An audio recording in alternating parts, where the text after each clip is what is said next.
Hello, this is a video made by me, Peter, sponsored by Squarespace, and once again featuring the Pilot HI-TEC-C, a very fine point rollerball pen. And I used it previously in a very recent video, and I'm using it once again, partly because I'm going to be continuing a drawing that I started earlier off camera. This is on the second to last page of this sketchbook, which is very exciting. And if everything goes according to plan, the next video you see after this one from me will feature a drawing on the final page. And then, sometime shortly thereafter, we'll do a flip-through video. Anyways, I started this drawing. There's like a portion in the lower left-hand corner, kind of the lower left-hand quadrant of the page.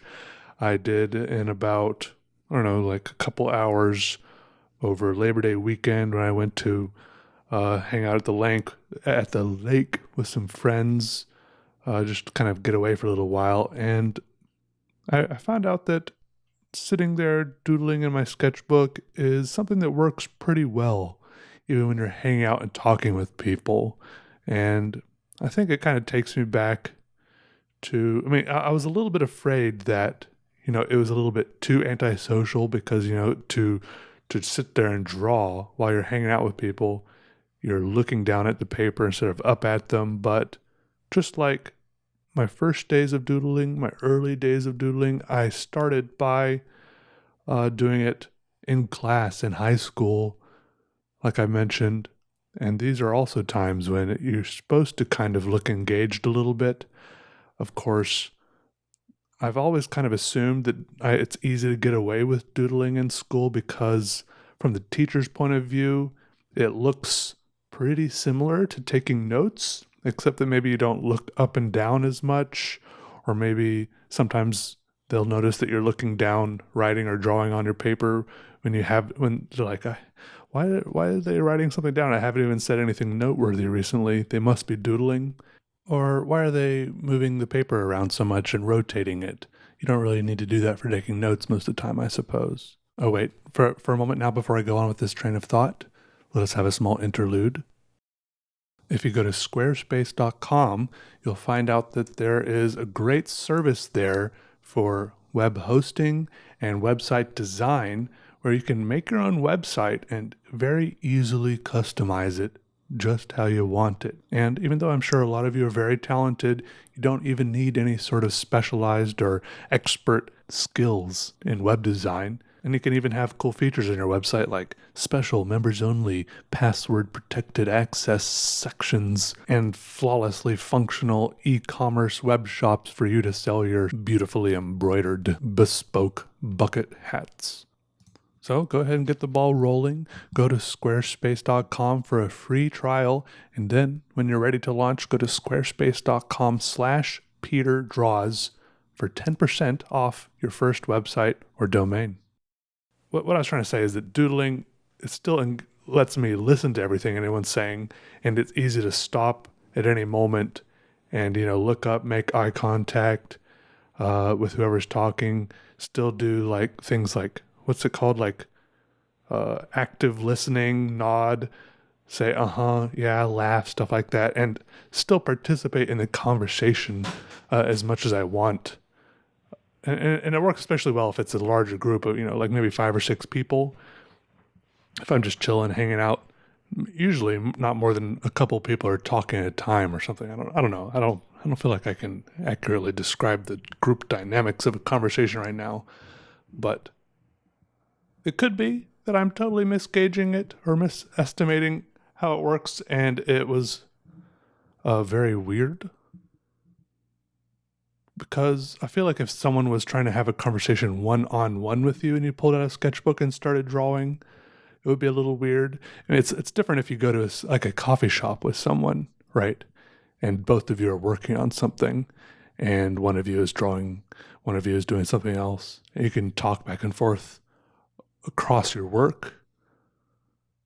But if one of you is doing nothing and one of you is drawing, it might be weird. But if for example, there's 5 people doing nothing and one person drawing, I don't think it's too weird. You're just kind of taking a back burner role in the conversation, which I'm content to do a lot of the time. Especially if you're hanging out all weekend, sometimes it's easy, at least for me, to get a little bit, I don't know, socially burnt out, and doing things like drawing helps me recharge a little bit. There's something about it, like mentally, emotionally.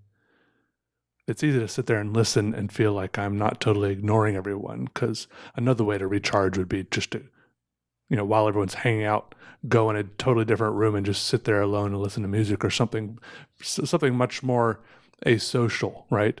But sit there and drawing with everyone. No one seemed to mind. I don't know why I'm talking about it so much. It's been like 5 minutes and I'm still going on about it. Anyways, it went fine, and I did the first quarter of the drawing, and it was fun. Anyways, I feel like there was something else I was going to talk about in this video, but I don't remember what it was now. So I really like the way this one turned out. I mean, I know there's still one more drawing in the sketchbook, but it makes me still more excited for the next sketchbook. I'm excited for the sketchbook flip through to kind of see if there's any sort of progression, look through things I learned. I mean, that's the kind of thing that keeps me excited about drawing and doing another drawing, always like the next drawing, is because I never feel like I've figured out everything there is about drawing. Every time I draw, I think, ooh, the next one, I could do it slightly different. I could try this new arrangement of like elements, as like maybe make it darker in the middle, or do these little things on the side. Maybe that would look cool. Maybe that would make my eyes happier. My brain would enjoy playing across that. Or maybe try these different patterns, branching in, wrapping around, do this, do that. And it's kind of just, it's a very, very long, elaborate, and really, it's just a big trial and error thing. I may try this, see how it makes me feel when it's done and while I'm doing it, and then try it again the next day with a different drawing. And I don't know if there's any one specific result I'm looking for, but it's still fun. It's still a good process. Also, I just do want to, I feel like I don't thank everyone often enough. All the people that, I know this may sound cliche, but just leave comments and all. They're so nice of a community here, and I am thankful for all of you. Also, there are still, I haven't done things like promote my Patreon in forever, but still there are randomly every now and then people that subscribe to my Patreon. There's absolutely nothing on there. You get nothing from subscribing, but thank you, all of you, all the people that buy my books or send things in to the P.O. box. I don't feel like I say enough, but I do appreciate it. And even just for hanging out and watching. So I'm glad to have you, and I hope you have a good day, and goodbye. All right. See ya.